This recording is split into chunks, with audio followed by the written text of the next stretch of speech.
Alright mga kakumpare, good morning muli sa inyong lahat. Welcome back to my YouTube channel.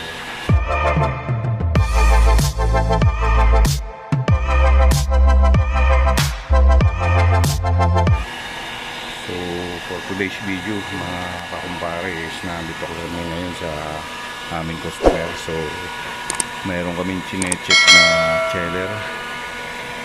So makapal yung yelo mga kakumpare, kaya tinutunaw muna namin yung yelo sa evaporator bago namin kargahan ng fuel. Yung likod niyan sobrang kapal ng yelo, kaya yung ating blower is hindi siya makapag-circulate ng damit. Kaya bago natin kargahan ng fuel, tutunawin muna natin yung yelo sa likod ng evaporator. Ayan, likod na yelo pa yung likod na yun. Kaya gumamit tayo ng blower heater para madali yung ating pagtunaw ng yelo.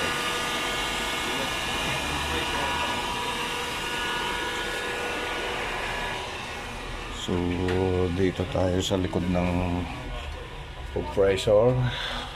Ayan mga kakumpare,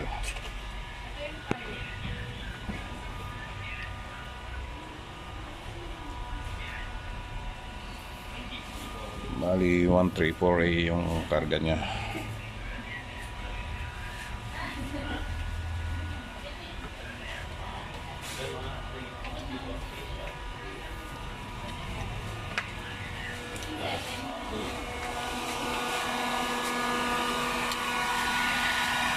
Yelo pa.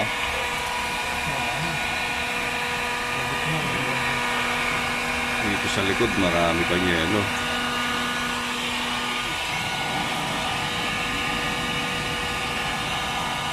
Para maganda ang pasok ng preyon pag wala na siyang yelo sa evaporator.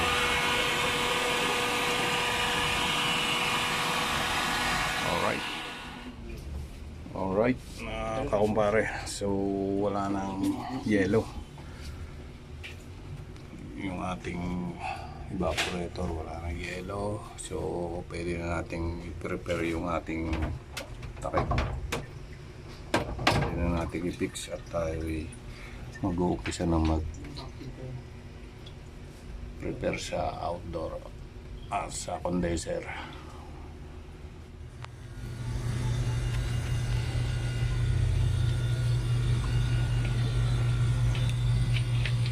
Alright.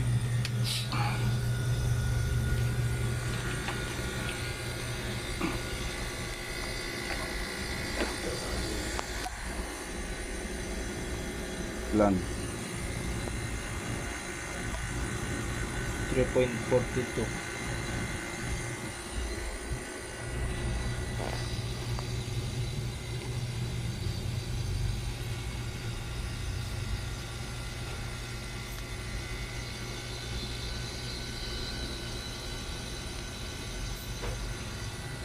Mainit yung filter.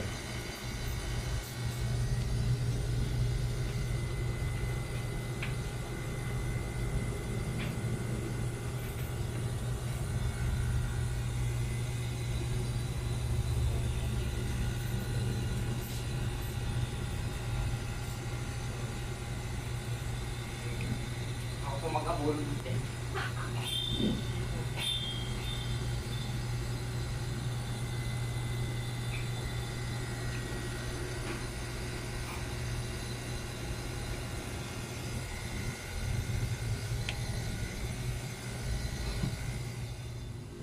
Right, kanina 40 degree yan. Ngayon nasa 30 degree na tayo. Kailangan natin mag negative 0 bago tayo magbukas ng ating pintuan ng ating chiller para malamig siya. Hintayin natin mag negative 0 yan mga kakumpare. Right? A few minutes later. So yun mga kakumpare, okay na yung ginawa namin chiller. Ayan o, nakalamig na siya o.